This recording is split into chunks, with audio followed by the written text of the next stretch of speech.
कराची में है क्या आज बादलों के बरसने का इरादा। महकमा मौसमियात ने अब क्या खबर सुना दी। बारिशों ने किया है कराची वालों का बुरा हाल। बादलों ने की जी भर कर कराची में बरसात। शहरियों का हुआ जीना मुहाल।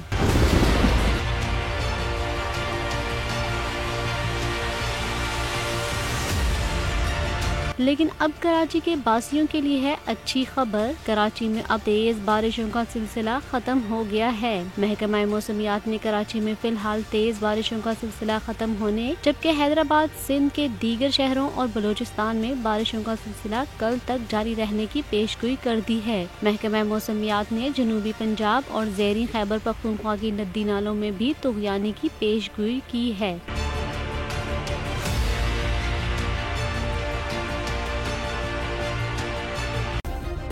सब्सक्राइब करें और बेल दबाएं ताकि कोई खबर रह न जाए।